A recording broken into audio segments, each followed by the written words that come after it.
शंख पर 16 शंख कोश पर हमारा सतलोक है। ये क्या कह रहे हैं? शंख शंखों कोश है तेरे पिया का देश। ये स्वर्गग्रह है यहाँ पर, और ये बात करे सतलोक की, शंख शंखों कोश बता रहे हैं। तो यहाँ गड़बड़ेशन हो जाती है, लेकिन फिर भी अब ये मक्खन है, ये भी अच्छे विचार हैं महापुरुषों के, लेकिन ये मक्खन है। अब इसको शुद्ध किया जाएगा और उसके ऊपर से जो फूई आवेगी उसमें बाहर फेंक देंगे, शुद्ध रख लेंगे अपना।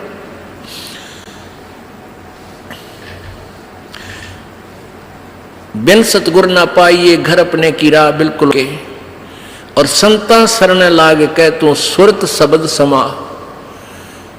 अब ये राधा स्वामी पंथ में एक घाटा जोड़ रहे हैं, बस सुरत शब्द का अभ्यास कर ले, सुरत शब्द का अभ्यास कर ले। और कैसे 2.5 घंटे सामने बैठे, 2.5 घंटे सुबह नो आकड़ गए, इन्हें ना तो सुरत का बेरा ना शब्द का बेरा। और कैसे सुरत शब्द अभ्यास होता है ये भी ना पता इनको। कहते झूठा ज्ञान ध्यान कहाँ लाओ, ये बात विदा चतुराई। थारा ज्ञान नहीं करने का, नहीं तुम कहाँ ध्यान लगाओगे। और परमेश्वर कबीर जी की वाणी है कि कह कबीर सुनो भाई साधो, ये शब्द गुरु चित चेला रे। अब जैसे गुरु और चेले का कितना प्यार, कितना एक घनिष्ठ संबंध होना चाहिए। कह कबीर तुम चरण चित राखो, जो सुई में डोरा रे। कितना बेस्ट उदाहरण दिया, एग्जाम्पल दिया भगवान ने कि गुरु और शिष्य का इतना लगाव, इतना अपनापन होना चाहिए। जैसे सुई में धागा डाल दे, वो लटकता है, सुई के साथ ही लटकता रहेगा और नीचे मार देगा, वो लकड़े को नहीं क्यों भी। तो ऐसे अपना लगाओ अपने सच्चे गुरु में इत लगा लो। तो ये हुआ गुरु शिष्य का प्रेम, गुरु शिष्य का जो आपस में संबंध। जब हम यहाँ से जाएंगे तो आपकी यहाँ से मृत्यु होगी, तो आपको गुरुजी ही इतना लगाव होना चाहिए गुरुदेव में कि हमने जो कुछ नहीं चाहिए, परमात्मा गुरुजी आज्ञा पाओ मेरे। तो वो फिर ऐसे आप सीधे वहीं पहुंच जाओगे जहां आशा था वासा हुई। तो अब जैसे गुरु और शिष्य का ऐसे लगाव होना चाहिए जो सुई में डोरा रे। तो ऐसे कहा कि फिर शब्द गुरु चित चेला रे। जो मंत्र गुरु जी ने आपको दे दिया वो तो तेरा शब्द, और इस चित्त ने, इस मन ने उस शब्द जो मंत्र दे रखा है उसका चेला बना दे। इस मन को उस मंत्र का, इस सुरत शब्द समावे। तेरी सुरती, तेरी मन, तेरी आत्मा उस दिए हुए मंत्र के साथ ऐसे चिपकी रहे, ऐसा ध्यान रखे, इतना उसका सिमरण करे जो सुई में डोरा रे। यानी ऐसे सुरत और शब्द इसको बोलते हैं। जो गुरुजी ने मंत्र आप दिया है उसके साथ इस मन को इतना जोड़ दे जैसे गुरु और चेले का प्यार हो। तो अब कहते हैं सुर कहे कबीर सुनो भी साधो, अब शब्द गुरु चित चेला रे। गुरु और शिष्य का जो लगाव है, ऐसा ही इस मन को इस मंत्र के साथ ऐसा लगाव लगा, यानी एक पल बीच न दूर ना हो दे। होले सुहागण सुरता त्यार, मालिक गुर जाना है हेतु तो। होले सुहागण सुरता त्यार है तेरा सुन शिखर बरतार, मालिक गिर जाना। ये सुबह आपको सुना दिया था, अब राधा कृष्ण का विश्लेषण कर रहे हैं। अब नित्यानंद जी, ये तो कबीर जी का अमाणी जो आगे आपको सुनाई जा रही है। इससे पहले संतों शरण लाग के सुरत शब्द समाह, शंख असंकों को तेरे पिया का देश, और एक पलक में पाइए ले सतगुरु उपदेश। ये ठीक है कि एक पलक में पाइए ले सतगुरु उपदेश। अब 16 शंख कोश की दूरी पर सतलोक है पाताल लोक से, और पूरे संत से नाम लेने के बाद फिर देर नहीं लगे मालिक पाने की। लेकिन आपके अंदर आपके हृदय में ऐसी श्रद्धा मर्यादा अंतिम श्वास तक बनी रहे। सुन सलहली सैल है गगन मंडल के माँ, और प्रेम बिना पावे नहीं चाहे कोट समाधि ला। जब तक आपका प्यार मालिक नहीं उमड़ेगा, इतना भगवान मिले नहीं, और वर्क डन मिलेगा, किया कर्म अवश्य मिलेगा। जो साधना आप कर रहे हो, भक्ति कर रहे हो, दान कर रहे हो, ये मिल अवश्य, ये जरूर मिल जाएगा, लेकिन मालिक नहीं मिल पाएगा जब तक प्यार नहीं उमड़ेगा। अब कैसे प्यार कैसे उमड़ेगा भाई? जैसे सूरज के आगे बदरा ऐसे कर्म छयारे। भाई प्रेम की पवन करे चित मंजन, फिर जल के तेज नयारे। क्या बताते हैं परमेश्वर गरीबदास जी महाराज परमेश्वर को पाने की कैसी विधि बताते हैं कि जैसे सूरज के आगे बदरा ऐसे कर्म छयारे। हमारे पाप कर्मों की छाया आत्मा और परमात्मा के बीच में ऐसे होगी जैसे सूरज के सामने घनघोर घटा छा जाती है। वो घटा, फिर वो बादल कैसे वहां से दूर होते हैं। तेज हवा चलती है तो बादलों को तितर बितर कर देती है, और सूर्य का प्रकाश फिर ज्यों का तुम समक्ष होता है। तो ऐसे कहते हैं कि हम आत्मा और परमात्मा के बीच में जो पाप कर्मों की जो बादल हैं, उनको कैसे दूर फेंका जाए, कैसे छांटा जाए, कैसे खत्म किया जाए। जैसे सूरज के आगे बदरा ऐसे कर्म छयारे। प्रेम की पवन करे चितवंजन, झलक तेज नयारे। प्रेम की पवन, इन पाप कर्मों को काटने का, इनके हटने का क्या लक्षण होता है? आपको यहाँ बुलाया जाता है, ज्ञान सुनाया जाता है, आप जी को मंत्र दिए जाते हैं, आप जी को प्रेरित करके आपके हाथों से 2 पैसे दान करवाए जाते हैं, दंडवत प्रणाम कराई जाती है। इस सब का उद्देश्य है कि आपका हृदय इतना विनम्र हो कि परमात्मा की चर्चा चल की आंखों से आंसू की धारा बह जा, दरिया बह निकले, चर्चा चले एकांत में बैठ के, या कहीं चर्चा चले दाता की, रह कर आंखों में आंसू आने लग जाएंगे। जब मालिक की चर्चा चलेगी तो समझो आपके पाप कर्मों के बादल कटन लाएंगे। जैसे सूरज के आगे बदरा ऐसे कर्म छयारे। ये प्रेम की पवन करे चितमंजन, फिर झलक तेज नयारे। तो यहां नित्यानंद जी भी इसी का समर्थन कर रहे हैं। सुन सलहली गैल है गगन मंडल के माँ, बिना प्रेम पावे नहीं चाहे करोड़ समाधि ला। जब तक मालिक में प्यार नहीं होगा, उसकी चर्चा सुनते ही आत्मा में ये झड़ नहीं लगेगा आंसुओं का, तो तब तक बात काची रह रही है आपकी। लेकिन होगा, अभ्यास बढ़ाओ, मालिक की भक्ति करो, ज्ञान सुनो, और अवश्य होगा। यही प्रोसीजर है। किसी के घने बादल हैं, किसी के थोड़े घने हैं, वह भी इसी तरीके से हटेंगे। हवा चलती रहेगी, धीरे धीरे उनको इधर उधर कर दी।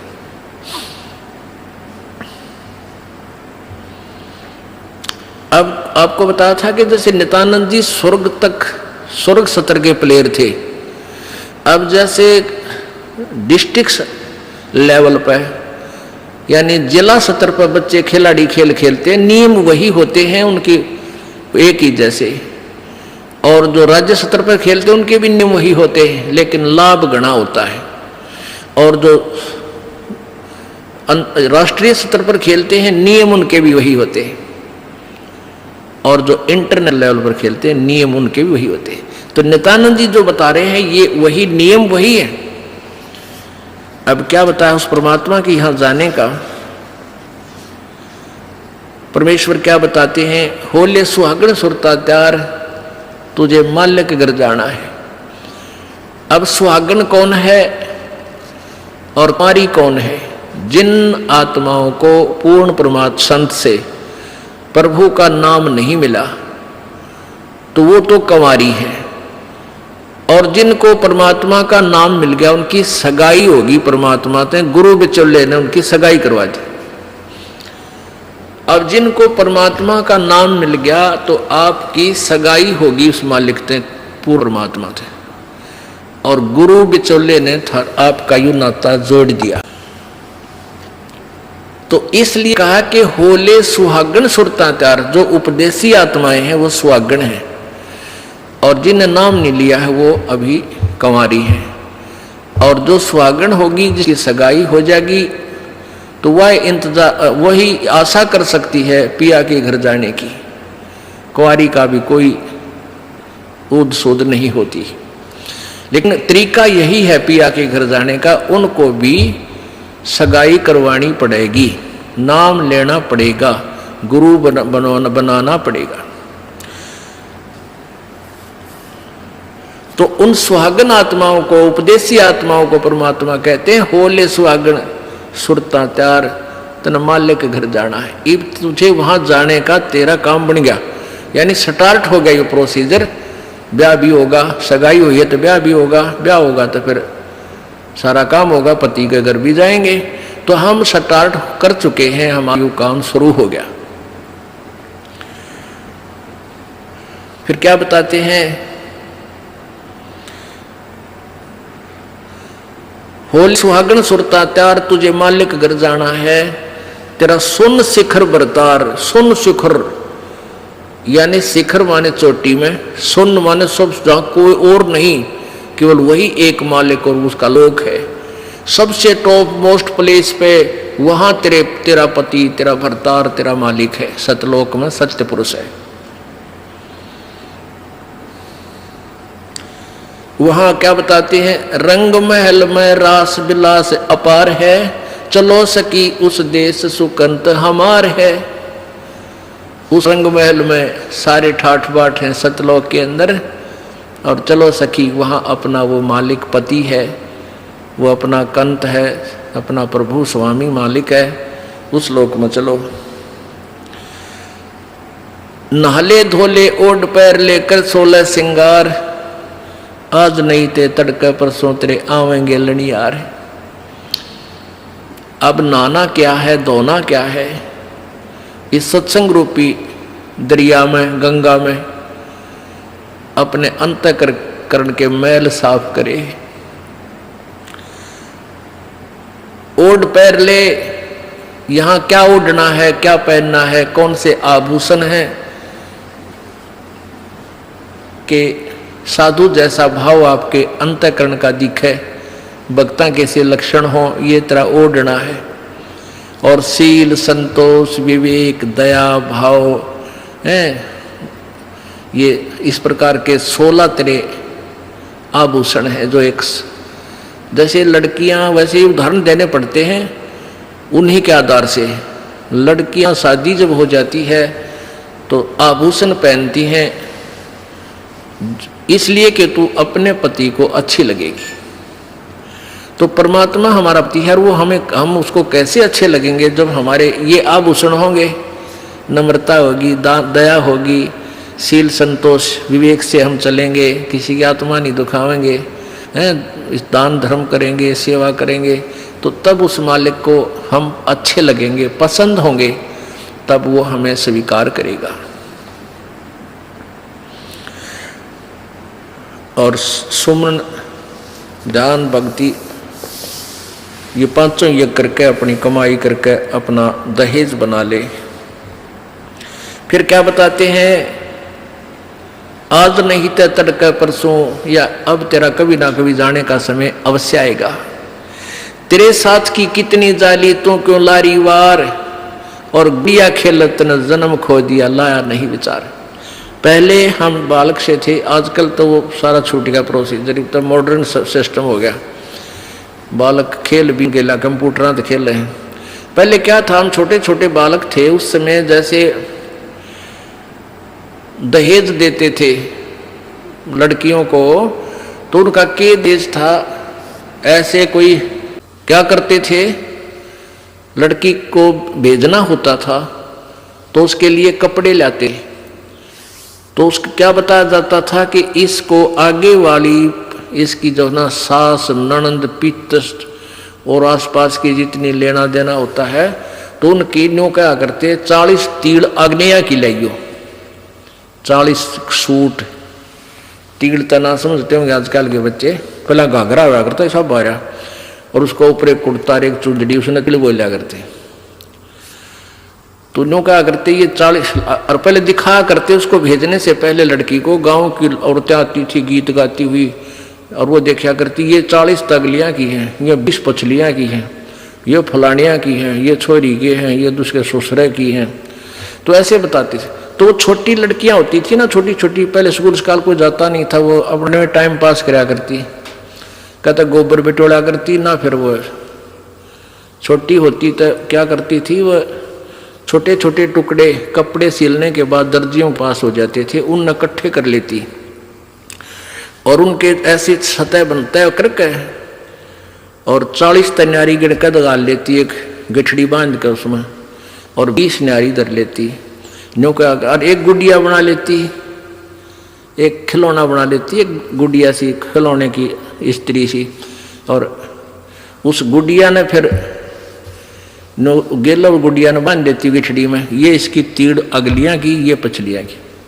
और वो होते ही तीन चीथड़े कपड़े टुकड़े से, और उनमें तो दूसरा कोई भाई या बहन उसी के लेवल का, 1-2 साल बड़ा छोटा, और एक आधा टुकड़ा निकाल लेता ना उसकी तीड़ मत है, उस गठड़ी मत है, वो पोटली बांध रही थी वह, तो वह रोन लग जाती वह लड़की, अरे मेरी तीड़ काट ली, पापीटर रोवर रोटी नहीं खावे, और ओढ़ चीथड़े ने वह तीड़ बांध रही, वो सूट बांध रही पूरा, तो बालक थी। और जब उस बेटी वाली लड़की बड़ी हो जाती है, युवा हो जाती है, और फिर उसका ब्याह हो जाता है, उसकी शादी हो जाती है, विवाह हो जाता है, फिर उसको वो ओरिजिनल तिल मिल रहा है, वास्तविक तिल मिल रहे हैं, उसने वो सूट मिल लेंगे 10-20 जो भी उसके होते थे। तो फिर वह गुड़िया लेना खेला है, क्योंकि वह सैनी होगी, वो मैच्योर होगी। तो पुण्यात्माओं, परमात्मा हमें क्या बताना चाहते हैं कि तुम यहाँ जो बेटा बेटी कार कोठी संपत्ति जोड़ने में जो तुम खेल खेल रहे हो, ये गुड़िया वाला खेल है। और जब आप इतने मैच्योर हो जाओगे, आपका ज्ञान इतना स्वस्थ हो जाएगा, आपको ये पता लग जाएगा कि ये सब नकली सांग है, झूठा सुख है, अस्थायी टेम्परेरी रिलेशन है हमारा यहाँ पर, और हमारा स्थान सतलोक में है। तो फिर आप इन गुड्डा गुड़िया के खेलने की फिर इच्छा नहीं कर सकते, सपने में भी नहीं कर सकते। अब जवान लड़की जब उसका ब्याह हो गया और उसके बाद वो ओरिजिनल सूट उसने मिला है, फिर उसने वह खेल कर दिखा दे गुड़िया गिला, कदे नहीं खेल सकती। तो आपको जब ये रह रह कर ये ज्ञान इसलिए सुनाया जाता कि आपका इन गुड्डा गुड़िया के खेल से मन हट जा, आप इतने मैच्योर हो जाओ, आपको वास्तविकता का पता लग जावे।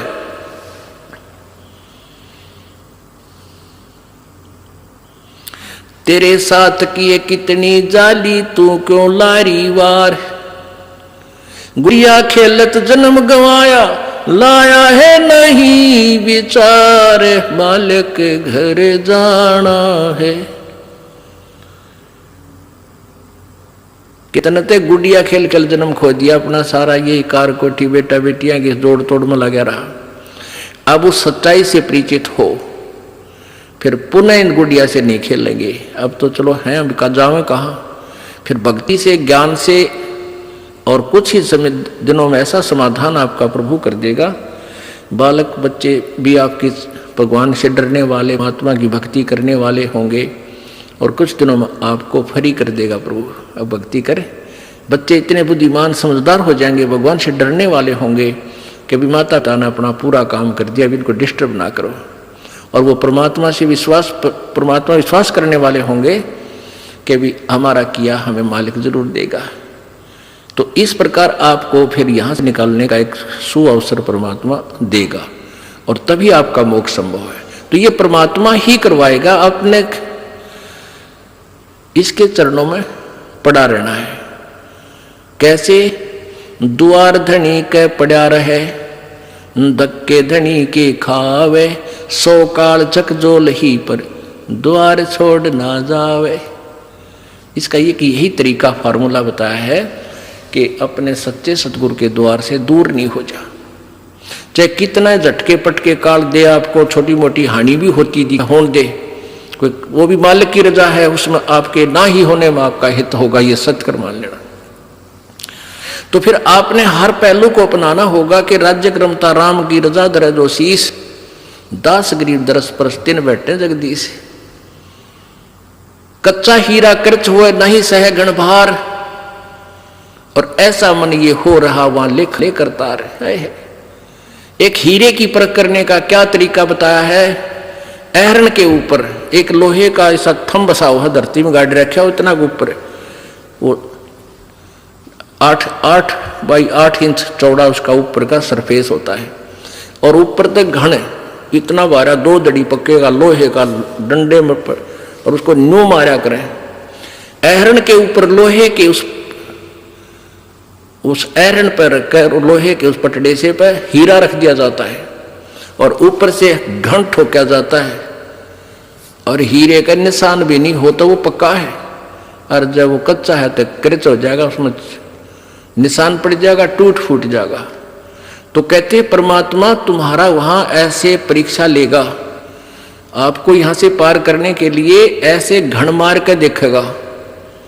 कच्चा हीरा कर्च हुए नहीं सह घण भार, नहीं सह घण मार, और ऐसा मन यू हो रहे जहां फिर लेखा ले करता रहे। तो परमात्मा कहते हैं कि समझा है तो सिर दर पाओ, बहुर नहीं रे ऐसा दाओ। बोलो सतगुरुदेव। राम नाम रटते रहो जब तक घट में प्राणे, कबू तो दीन दयाल के बिनक पड़ेगी कान।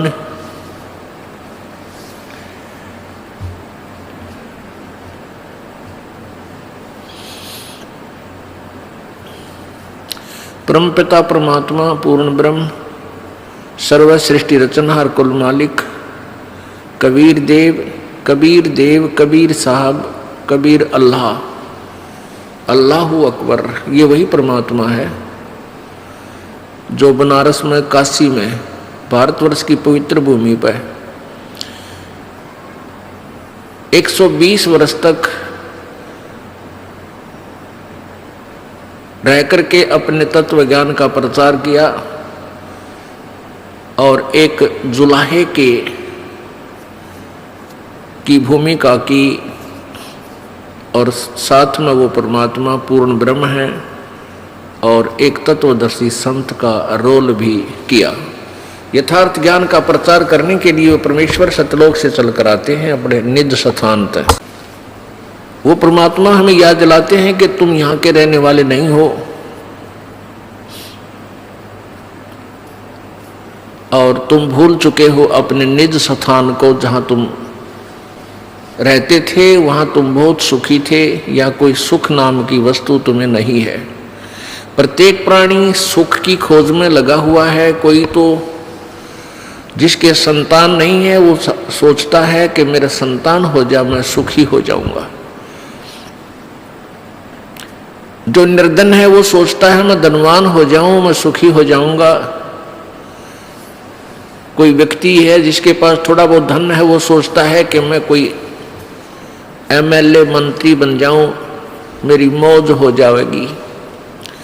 एमएलए मंत्री बनने के बाद उसकी नीयत बन जाती है कि मुख्यमंत्री बन जाऊं शायद मेरे ठाठ हो जाएंगे, मौज हो जाएगी, सुख होगा। वहां भी उसको सुख नहीं। फिर उसकी नीयत बनती है कि प्रधानमंत्री बनूं शायद तब मेरी मौज होगी। लेकिन यह सुख नाम की चीज किसी को नहीं है। प्रत्येक प्राणी पीड़ित है। ऊपर से हमें ऐसा लगता है जैसे ये सुखी है, लेकिन अंदर से उसको घुन की तरह टेंशन खा रही होती है। अब सतलोक के जो हम जहां से हम आए थे उस स्थान का भेद हमारे को किसी ने नहीं दिया, क्योंकि काल भगवान जिसके लोक में हम फंसे पड़े हैं इसने हमें बंदी बना करके यहाँ रोक रखा है, हमारी दुर्गति कर रखी है। अब जिस लोक के हम रहने वाले हैं उस देश का वो मालिक आता है, हमारा पिता आता है, जो हम गलती से इस काल के जाल में फंसे हुए उनको समझाता है कि ये तुम्हारा मूल ठिकाना नहीं है। तुम्हें क्यों नहीं पता लगा? पीछे गए ना आगे गए ना बावड़े, रहते भी सब जहां, बिन साहिब की बंदगी कहीं ठोर ठिकाना ना। परमात्मा कहते हैं भाई पहले जो चले गए तुम्हें छोड़कर, वो काल ने भ्रमित कर दिए, कहीं के कहीं पटक दिए ठाकर, वो तो वापस आए नहीं। यूं बताने के लिए आगे बहुत बुरी दुर्गति है, और जो रह रहे हैं शेष ये भी चले जाएंगे, ये भी मर जाएंगे। साथी हमारे चले गए हम भी चालन हारे, कोई कागज में बाकी रह रही तात लगी है वार। अब यह इतने दुखी हैं हम, जिसकी मृत्यु होगी उसको तो हम सोच लेते हैं मर गया भाई मर गया, कोई बात नहीं, इसका अंतिम संस्कार करो और क्रिया क्रिया करके फारिग हो गए। शेष बचे हुए ये सोचते हैं हम अभी नहीं मरेंगे। परमात्मा कहते हैं विचार करो, जैसे वो चले गए वो भी यही सोचे हुए थे हम अभी नहीं मरेंगे। साथी हमारे चले गए और हम भी चालनहार। परमेश्वर अपने ऊपर ही ये सब उदाहरण दे करके हमें समझाना चाहता है। और कोई कागज में बाकी रह रही तात लागरी वार, अभी तेरे सांस शेष हैं प्रभु के कागजों में, इसलिए तू शेष बचा है। जिस दिन वो कागज पूरे हो जाएंगे, 1 सेकंड ना घर वाले रखें और तो रखेगा कौन। तो क्या बताते हैं कि आगे गए ना बावड़े, बावड़े माने वापस नहीं आए, और रहते भी सब जहां, और बिन परमेश्वर की बंदगी की तो ठोर ठिकाना ना। आज आपने अपना घर, अपना देश, अपने बच्चे अपना ठिकाना मान रखा है कि हम यहाँ रहते हैं, ये हमारा ठिकाना है, और कल मृत्यु हो जाती है। कहाँ गए? पुण्यकर्मी स्वर्ग में, पाप किए हैं फिर स्वर्ग में जब पुण्य समाप्त हो जाएंगे फिर नरक में, और जब नरक वो पाप नरक के जितने भोगने हैं वो भोग पूरे हो जाएंगे, समाप्त हो जाएंगे, फिर पृथ्वी पर गधे की योनि में, गधे की योनि का संस्कार पूरा हुआ, फिर कुत्ते की योनि में, कुत्ते का पूरा हुआ, फिर दूसरे की योनि में। कितना ठोर ठिकाना ना स्वर्ग में ठोर ठिकाना, ना नरक में ठोर ठिकाना, ना मनुष्य जीवन में ठोर ठिकाना, ना देवता रूप में तेरा ठोर ठिकाना, क्योंकि यहाँ तो जन्म और मृत्यु का अटल विधान है। एक ऐसा स्थान है जहां जाने के बाद फिर मृत्यु नहीं होती, वहां कोई दुख नहीं, वहां बुढ़ापा नहीं और मृत्यु नहीं। ये दो दुश्मन है इस प्राणी के। एक तो वृद्धावस्था, सबसे भयंकर दुख है वृद्धावस्था। अब कोई रोग हो गया, उसका ट्रीटमेंट हो जा, इलाज है। इस वृद्धावस्था का कोई इलाज नहीं। इसका इलाज है लेकिन ये प्रोसीजर लंबा है। परमात्मा की चरणा में आवे, पूर्ण ब्रह्म की साधना करे, परम संत से लेकर आखिरी सांस तक सच्चे दिल तो भक्ति करे, तो बुढ़ापे में आने वाली आपदाएं बहुत हल्की हो जाएंगी, बहुत फर्क पड़ जाएगा। लेकिन रहेगी वृद्धावस्था, उठा जाना बैठा जा, पर इतना फर्क हो जाएगा, चीस भड़क कम हो जाएगी। इतना राहत आपको अवश्य देगा, परमात्मा की भक्ति से राहत मिलेगी। और न मृत्यु का विकल्प यहाँ पर एक ऐसा स्थान है सतलोक, जहाँ हम रहा करते थे, वह न मृत्यु होती थी न वृद्धावस्था होती थी। ओए होए, हम उस सुख सतल को छोड़कर इस काल के लोक में दुख सतल पर आ गए। इस काल भगवान ने हमें इतना भ्रमित कर दिया, मिसगाइड कर दिया कि हम अपने मूल ठिकाने को इतना भूल गए, अब विश्वास भी नहीं होता कि भगवान खुद आकर बताएंगे कि और स्थान है यहाँ, इनसे आगे, तो मन मानने को तैयार नहीं होता। काल यही चाहता है कि ये भूल जाओ उस भगवान को, कहीं ये यहाँ से निकल ना जावे, क्योंकि काल भगवान जो यहाँ का मालिक है, ब्रह्म, जिसको ज्योति निरंजन भी कहते हैं, उसको श्राप लगा हुआ है। 1 लाख मानव शरीरधारी प्राणियों का नित्य आहार करता है, इसलिए उसने ये अपनी अपने खाने के लिए अपने तीनों पुत्रों से, रजगुण ब्रह्मा से, सतगुण विष्णु से, तमगुण शिव जी से, इनसे यहाँ व्यवस्थित किया हुआ है, अपना यू बाग लगा रखा है। रजगुण ब्रह्मा के प्रभाव से सभी प्राणी संतान उत्पत्ति करते हैं, विवत्सय बाई फोर्स करवाता है। और सतगुण विष्णु जी के प्रभाव से एक दूसरे में मोह ममता इतनी जकड़ दी जाती है, जीव के बस का नहीं। और तमगुण शिव जी हमारा संहार कर देता है।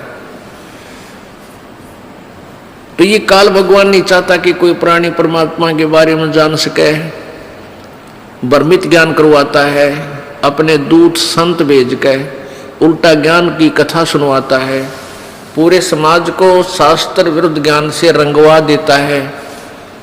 परमेश्वर स्वयं आते हैं और अपने तत्व ज्ञान का वो प्रचार स्वयं ही करते हैं, अपनी महिमा आप बताते हैं, अपने सतलोक के विषय में जानकारी देते हैं। उस सतलोक में हमें कितना सुख है। शंखों लहर मेहर की उपज कहर नहीं जा कोई, दास गरीब अचल अविनाशी सुख का सागर सोई। शंखों लहर मेहर की उपजे और कहर नहीं जा कोई। ओए होए, दास गरीब अचल अविनाशी सुख का सागर सोई। अब कभी कभी एकांत में अकेले बैठे हों, एक बार एक ऐसी हिलोर उठती है आत्मा में, इतना आनंद आता है उस समय कि कोई भी दुश्मन शत्रु नहीं लगता, कोई बुरा नहीं लगता, सब अपने से लगते हैं। और वो आनंद एक विशेष आनंद होता है। वो कुछ ही क्षणों के लिए रहती है, फिर तुरंत चली जाती है, फिर कोशिश करने से भी सेट नहीं हो पाते हैं। उसके जाते ही फिर कहर की लहर शुरू हो जाती है, उसको ऐसे कर दूंगा, उसको ऐसे कर दूंगा, उसने मेरी हानि कर दी। भाई लड़की नहीं ब्याही गई, किसी की बेटी की ब्याह हो गया तो बेटी के बालक ना होए, भगवान क्या होगा, कहीं वो छोड़ ना दें। और इसी प्रकार ना जाने बिना गिनती की टेंशन और वो कहर की लहर प्रारंभ हो जाती है। परमात्मा कहते हैं उस सतलोक के अंदर, गरीबदास साहिब जी बता रहे हैं, आंखों देखा कबीर परमेश्वर की कृपा से गरीबदास जी महाराज जी ने सतलोक के दर्शन किए थे और परमात्मा को देखा था। उन्होंने आकर बताया था कि हम सुल्तानी नानक तारे दादू को उपदेश दिया, जाति जुलाहा भेद न पाया वो काशी माए कबीर हुआ। वही गरीबदास साहिब जी आंखों देखा हाल बता रहे हैं कि शंखों लहर मेहर की उपजे कहर नहीं जा कोई, और दास गरीब अचल अविनाशी सुख का सागर सोई। वो सुख का सागर है। अब पुण्यात्माओं, सत्संग ज्ञान से ज्ञान होता है। पहले हमने अज्ञान सुना था, वो अज्ञान सेट हो गया हमारे हृदय में, वो सच्चा मान लिया हमने। अब इस तत्व ज्ञान को सुनोगे रह रहकर, ये भी आपको कुछ दिनों में सेट हो जाएगा और ये सत्य है, ये सत्य ही सत्य महसूस होगा। पहले असत्य को हम सत्य मान बैठे थे, तो इस ज्ञान से ही आपको ये ज्ञान होगा। अब मृत्यु तो एक दिन होनी है और इसका कोई फिक्स भी कोई नहीं, अंदाजा ला रखा हमने कि भाई 100 वर्ष तक आदमी व्यक्ति मानव शरीर रह सकता है, लेकिन ये 60-70 वर्ष के बाद तक ये शरीर भी जान का झाड़ हो जाएगा। वो जीवो चाहे ना जीवो 70 साल पाछे, तो वो तो ठीक है, लालच छूटा को ना, मरा जाता को नहीं, जीव प्यारा सब ने लगे है, चाहे 100 वर्ष का भी हो गया, नहीं सोचा और जी जाऊं। तो ऐसी भावना क्यों है हमारे अंदर? क्योंकि हम ऐसे लोक में रहा करते थे, वहां मृत्यु नहीं होती थी और वो आत्मा को आज भी खटक रही है, भाई मरना नहीं चाहिए। हम सतलोक में रहते थे, वह मृत्यु नहीं होती थी। तो इसलिए अब भी इस आत्मा को न्यू लगा है, ये क्यों मर गए, हम क्यों मर रहे हैं, ये मरना नहीं चाहिए। तो ये बीमारी तो, इसका विकल्प तो यहाँ है नहीं, या तो हार्ड एंड फास्ट रूल है। अटल नियम है यहाँ का, जो जन्मा सो मृत्यु होगी, मृत्यु होगी उसका जन्म जरूर होगा। और सतलोक में ये नियम है कि वहां पुनर्जन्म नहीं है, वहां वृद्ध अवस्था नहीं है, युवा शरीर रहेगा, सदा युवा शरीर रहेगा, किसी चीज का अभाव नहीं, कोई वहां काम नहीं, और ये हार्ड चाम का शरीर नहीं। पुण्यात्माओं, ज्ञान से ही ज्ञान होता है, सुनने से ही ज्ञान होता है, सत्संग से आपको प्रेरणा मिलती है कि हम अपनी मृत्यु तो होनी ही है, अवश्य होनी है। तो क्यों ना हम अपना पूरी टारगेट, पूरा उद्देश्य सच्चे दिल से सतलोक जाने का बनाए, क्योंकि इस ज्ञान से आपको ये प्रमाण मिलेंगे, 100 प्रमाण देगा ये दास आपको कि ये लोक अपना नहीं है, अपना लोक सतलोक है। और उस सतलोक को किस किस ने सेकंड किया है, किस किस ने समर्थन किया है, खुद परमेश्वर ने आके बताया कबीर जी ने। और फिर कबीर परमेश्वर जी ने अपनी प्यारी आत्माओं, जो अश्रेष्ठ आत्माएं होती हैं, उस समय अच्छी आत्माएं होती हैं, उनको अपना गवाह बनाया, उनकी आत्मा को सतलोक लेकर गए, उस प्यारी आत्माओं को सचखंड दिखाया, अपना वास्तविक वहां परिचय कराया, समर्थता का ज्ञान कराया, वहां का सुख से परिचित करवाया, फिर उनको वापस शरीर में छोड़ा, जनता में वो अपना ज्ञान प्रचार करवाया। उन्होंने एक ही, सभी ने एक जैसा ही मार्ग बताया है, जैसे आदरणीय धर्मदास साहिब जी बांधवगढ़ वाले,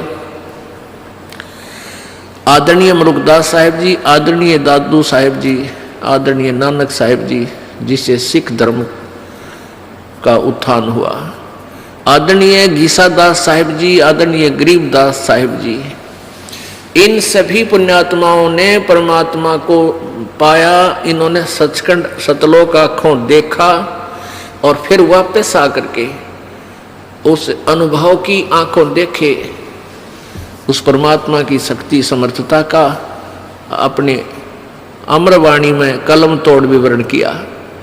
हम देखा सो साच है और सकल प्रपंच, गरीबदास साहिब जी कहते हैं हमने जो देखा वो सत्य है, बाकी जो कह रहे हैं वो सब प्रपंच झूठ बोल रहे हैं।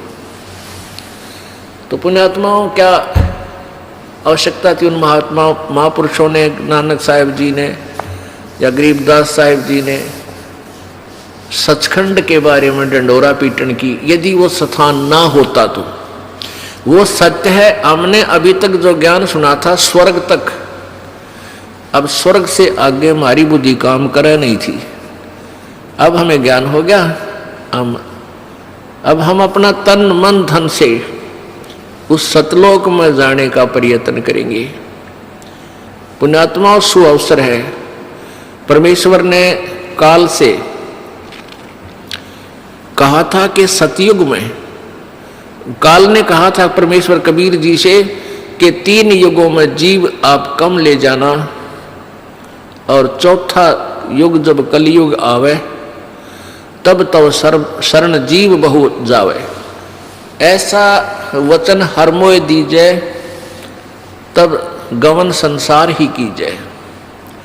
काल ने कहा था प्रभु 3 युगों में, सतयुग त्रेता द्वापर में आप अधिक प्राणी सतलोक मत ले जाना, और चौथा युग जब कलयुग आएगा तब आप कितने ही प्राणियों को सतलोक ले जाना।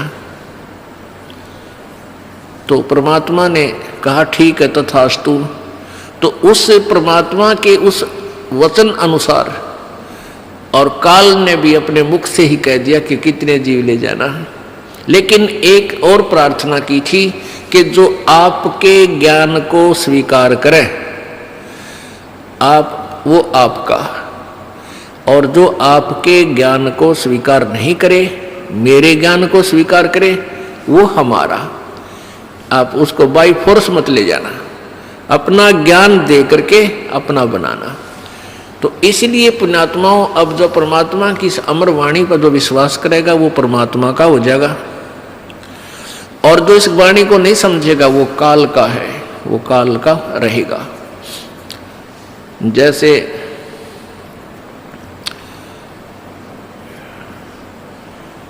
ये कोयल होती है, कोयल ये अपना अलग घोंसला बना के अपने अंडे उत्पन्न नहीं करती, क्योंकि ये कौवे जो होते हैं कोयल के अंडों को खा जाते हैं। वो क्या बुद्धिमत्ता करती है कि मादा कौवी जो होती है, मादा कौवा कौवी, वो जहाँ भी उसने अंडे उत्पन्न कर रखे होते हैं घोंसले में, जब वो कहीं इधर उधर चुग्गा चुगने जाती है, आहार के लिए बाहर जाती है, तो मादा कोयल तुरंत वहाँ जाकर के अंडे उत्पन्न कर देती है। 2 उस कौवी के होते हैं, कौवे के अंडे होते हैं, और 2 कोयल के। अब वो कौवी वापस आती है, वो देखती है 4 अंडे हैं, वो पहचान नहीं पाती है मेरे कौन से हैं, इसलिए वो चारों की परवरिश कर देती है, उनको से करके मैच्योर बना देती है, बच्चे निकाल देती है। अब कोयल और काग के बच्चों में कोई अंतर नहीं होता जब तक वो छोटे होते हैं। अब वो मादा जो कोयल होती है वो देखती रहती है कि तेरे बच्चे इस घोंसले में हैं और इन चरवा मत हैं, वो भी नहीं पहचान पाती है कि मेरे कौन से हैं। जब वो बच्चे कुछ उड़ने लग जाते हैं, दूर दूर तक उड़कर वापस आते हैं, वो देख लेती है कि अब ये सैर सपट्टा करने लायक गए, तो फिर वो दूर वृक्ष पर बैठ गए अपनी बोली बोलती है, कुहू कुहू कुहू। जो कोयल वाले बच्चे होते हैं वो अपनी माँ की बोली को पहचान जाते हैं, वो ऐसे ऐसे करते हैं। और कौवे वाले का बामा भी कोनी, वो तो बेड़ा के बीन बजाई जा रही है। अब काग वालों के बच्चों, काग वाले बच्चों के उस वाणी का प्रभाव नहीं हो रहा और कोयल वालों का हो गया। उन्होंने देखा कि ये आवाज उधर से आ रही है, तो वो कोयल वाले बच्चे उड़कर उस आवाज की तरफ चल पड़ते हैं और कोयल फिर उड़कर कुहू कुहू करती हुई आगे को चल पड़ती है। पीछे उसके पीछे कौवी भागती है कि मेरे बच्चे गए। अब पीछे से कौवी भी उड़ती है उस अपने बच्चों को के पीछे कि मेरे बच्चे गए। वो कोयल बोलती हुई दूर तक चली जाती है, वो बच्चे भी उस कोयल की आवाज सुनकर उसके पीछे पीछे दूर तक चले जाते हैं। वो कौवी वापस आ जाती है कि ये तो गए सो गए, कहीं उन मेरे दूसरे बच्चों को कोई हानि ना पहुंचा दे। वो पीछा छोड़ देती है और वापस आ जाती है। पुण्यात्माओं, इस परमेश्वर की वाणी को काग वाले यानी काल वाले नहीं समझेंगे। ये तो परमेश्वर के बच्चे, कोयल वाले बच्चे इसको तुरंत समझ जाएंगे। उनको अग्रम अग्रम नहीं हो सकती, क्योंकि इतने प्रमाण दास दे देगा, इस मन पापी को गुंजाइश नहीं रहेगी बकवाद करने की। और फिर भी नहीं कोई मानता है तो कोयल का नहीं, परमात्मा का नहीं, वो तो कौवे का है, काल के ही जाल में धक्के खान का है। शंखों लहर बिहर की उपजे और कहर नहीं जा कोई, दास गरीब अचल अविनाशी वह सुख का सागर सोई। गीता जी अध्याय नंबर 15 के श्लोक नंबर 1 से लेकर 4 में इनमें बताया गया है कि ये उल्टा लटका हुआ संसार रूपी वृक्ष है। ऊपर को मूल मालिक वो परम दिव्य पुरुष यानी परम अक्षर ब्रह्म तो समझो इस संसार रूपी वृक्ष की मूल है। मूल माने जड़, वृक्ष की जड़ें और तना और नीचे को तीनों गुण रूपी शाखा हैं। 15वें अध्याय के प्रथम श्लोक में बताया है कि इस उल्टे लटके हुए संसार रूपी वृक्ष के पत्तों सहित और शाखा सहित ऊर्ध्व मूलम अधः शाखम, ऊपर को जड़ और नीचे को शाखा वाला ये संसार रूपी पीपल का वृक्ष जानो, और जो संत इसके सभी विभाग बता देगा, तना कौन है, डार कौन है, टहनी कौन भगवान है, शाखा कौन भगवान है, और पत्ते कौन है, यानी सभी पार्ट अलग अलग से विभाग बता दे, स वेदवित, वो वेद के तात्पर्य को जानने वाला है, अर्थात वो तत्वदर्शी संत है। गीता जी अध्याय नंबर 4 के श्लोक नंबर 32 में कहा है कि पहले जो 25 से लेकर 30 में जो क्रियाएं बताई हैं साधकों की, वो सभी साधक अपनी क्रियाओं को, अपनी साधना को पाप नाशक जानकर ही कर रहे हैं। लेकिन उस चौथे अध्याय के 32वें श्लोक में कहा है गीता जी में कि उस सच्चिदानंद घन की वाणी में ब्रह्मणे मुखे, अनुवादकर्ताओं ने ब्रह्मणे मुखे का अर्थ गलत किया है। इस दास के द्वारा किया हुआ अनुवाद गहरी नजर गीता में आप पढ़ सकते हो यथार्थ रूप में। सच्चिदानंद घन की वाणी, उन्होंने वेद की वाणी लिख दिया ब्रह्मणे मुखे। ब्रह्मणे माने वेद लिख दिया, नहीं, ब्रह्मणे माने सच्चिदानंद घन परमेश्वर, यानी परम अक्षर ब्रह्म पूर्ण परमात्मा। कबीर वाणी, कबीर जी की वाणी में विस्तार से कहे गए हैं। उनको चौथे अध्याय के 34वें श्लोक में कहा कि उस ज्ञान को जो परमेश्वर की वाणी में, जो गीता और वेदों से भिन्न है, एक्स्ट्रा है, अलग है, उस तत्व ज्ञान को तो तत्वदर्शी संतों के पास जाकर समझ, उनको दंडवत प्रणाम करने से और कपट छोड़कर प्रसन्न करने से वो तत्वदर्शी संत आपको भेद बताएंगे। वो तत्वदर्शी संत कैसा होगा उसकी पहचान बताई है 15वें अध्याय के प्रथम श्लोक में, कि जो इस उल्टे लटके हुए संसार रूपी वृक्ष के सभी पार्ट बता दे न्यारे न्यारे। सवेदवित, वह वेद के तात्पर्य को जानने वाला, अर्थात वो तत्वदर्शी संत है। वो तत्वदर्शी संत की भूमिका परमेश्वर ने स्वयं ही की है। आप आरती, आप साजे, आप किंगर, आप बाजे, आप ताल, झांझ झनकारा, आप नचे, आप देखनारा। कह कबीर ऐसी आरती गाऊं, आप मध्य आप समाऊं। वो परमात्मा ने स्वयं ही रोल किया है, स्वयं एक दास का रोल किया है। एक गरीब व्यक्ति बनकर राम रटत दारिद्र भलो, टूटी घर की छान, वो सुंदर महल किस काम के जहां भक्ति नहीं भगवान।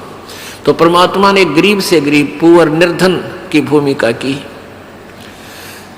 कि कहीं कोई किसी का वहम रह जाए कि भाई परमात्मा प्राप्ति तो धनी लोग ही कर सकते हैं, क्योंकि वो भंडारे भी कर सकते हैं, वो धर्मशाला भी बनवा सकते हैं। पुण्यात्माओं, धनी और निर्धन सभी परमात्मा पा सकते हैं, लेकिन संत पूरा हो, उनकी नीयत साबित हो, श्रद्धा पूरी हो, आजीवन मर्यादा में रहे, दोनों पार होंगे। तो परमात्मा ने आप पे आके बताया अपना सारा ज्ञान। स्वयं एक गरीब बनकर कहा कि देखो मैं कितना गरीब हूं, और जुलाहा जाति में, क्योंकि जब परमेश्वर आए ये छुआछूत की आग घनी लगी हुई थी, चरम सीमा प्रति छुआछूत।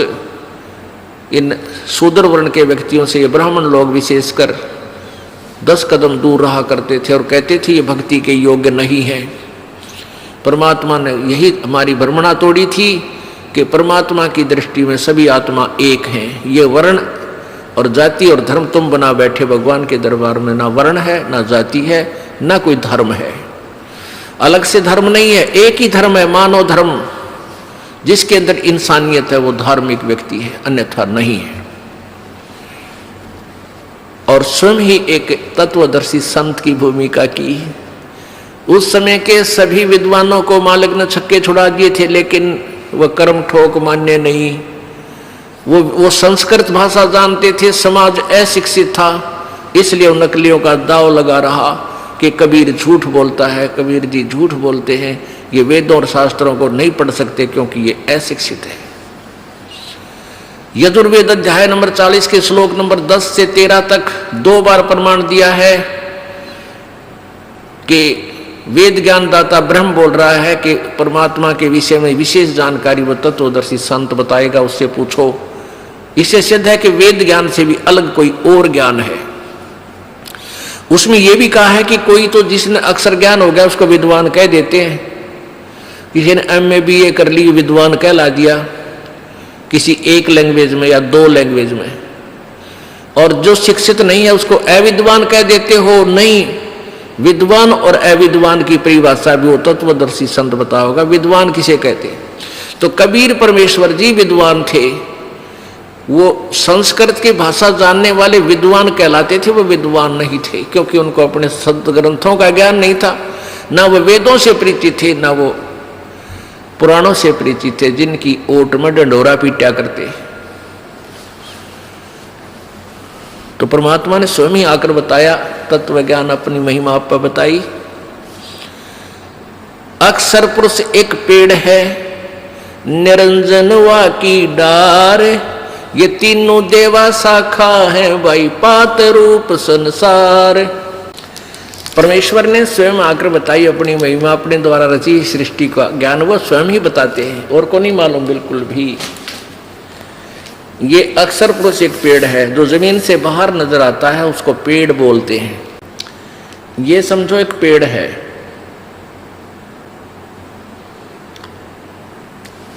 जमीन से बाहर जो नजर आता है, दृष्टिगोचर हो रहा है, उसको पेड़ बोलते हैं।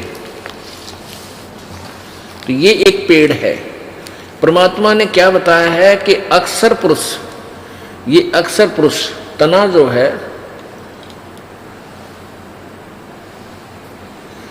ये तो तना है, और निरंजन ये ब्रह्म है, ज्योति निरंजन काल, ये अक्षर पुरुष, सरब्रह्म, सरपुरुष या काल ब्रह्म, इसी को कहते हैं।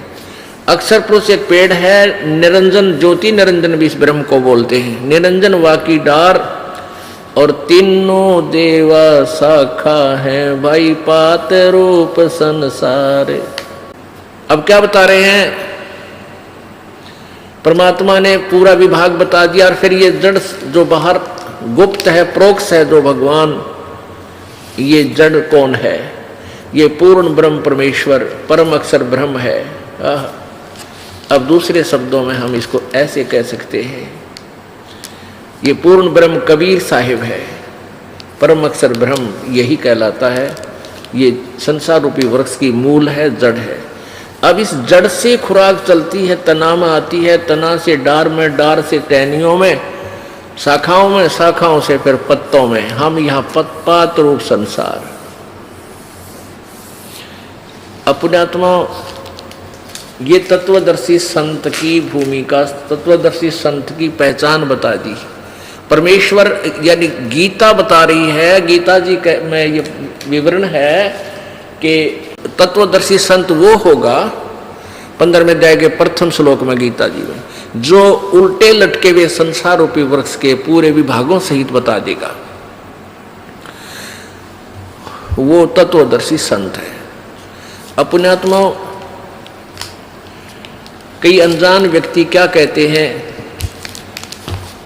कि हमारे भक्तों को उल्हाना देते हैं कि तुम्हारे गुरुजी ब्रह्मा विष्णु महेश को सत्कार नहीं देते हैं, उनको छोटा बताते हैं, उनका पूजा को मना करते हैं। पुण्यात्माओं, जब तक वो ज्ञान नहीं सुनते तब तक ऐसा बोल रहे हैं। जिस दिन इस ज्ञान से परिचित हो जाएंगे, ये दास क्या बताना चाहता है, दांतों तले उंगली दबाएंगे और पछताएंगे अपने उन बोले हुए वचनों पे। एक भक्त आया, 15 दिन पहले की बात है कि जी मैं ब्रह्मा विष्णु महेश का कट्टर पुजारी था, विष्णु और शिव का। आपके विषय में एक भक्त ने बताया तो मुझे बहुत बुरा लगा। आपका एक चैनल के ऊपर इस प्रोग्राम मैंने देखा, आप जो बताने लगे तो मैंने आपको बहुत बुरा भला कहा, बहुत गालियां दी, लेकिन फिर भी मैं जल भुनकर भी सुनता रहा तो मेरी चौंध टूट गई। मेरा मोतियाबिंद का ऑपरेशन हो गया, मैं अक्षमा याचना करता हूँ। मैंने ऐसे परम संत को और कुछ शब्द बोल दिए, क्या मेरा उद्धार हो सकता है? तो पुण्यात्माओं, परमेश्वर कबीर जी कहते हैं कि पूत पिता से बेमुख होई, तो भी पिता जानमंद हुई कि पिता से बच्चा जैसे शराब पी रखी किसी लड़के ने, और पिताजी समझाने की चेष्टा करता, उसको बुरा भी बोल देता है, उसके ऊपर हाथ भी उठा देता है कि उस शराबी ने बेरा नहीं बोली पूछने तू कहाँ के बोल रहा है। तो जब उसके शराब नशा उतर जाता है पिताजी फिर भी उसको सीने से लगाता, उसको अपना बेटा बुरा नहीं लगता, उसको ना बेटी बुरी लगती। तो ऐसे ही आप इस चीज से परिचित नहीं हो, इस दास को ये ज्ञान हो गया कि आप दो नहीं हो, ना आप अलग नहीं हो, ना हिंदू अलग है, ना मुसलमान अलग है, ना सिख अलग है, ना ईसाई अलग है। आपका कोई शत्रु नहीं है, काल ने हमें शत्रु बना रखा आपस में विभाग करके। ये यही चाहता है कि डिवाइड एंड रूल इनकी आपस में दुर्गति होती रहे, ये भगवान से भूल जाएं और उस अज्ञान आधार पर एक दूसरे के साथ लट्ठम लट्ठा रहे। लेकिन परमात्मा का ज्ञान ये सब अंधेरा हटा देगा और फिर हम पहचानेंगे हम कौन है, कहाँ से आए। बहुत आंखों में पानी आ गया उस बच्चे के, युवा लड़का था, 25-26 वर्ष का, 30 का होगा, और कहे जी क्या मेरी सचमुच अक्षमा होगी, माँ बेटा हो गया अब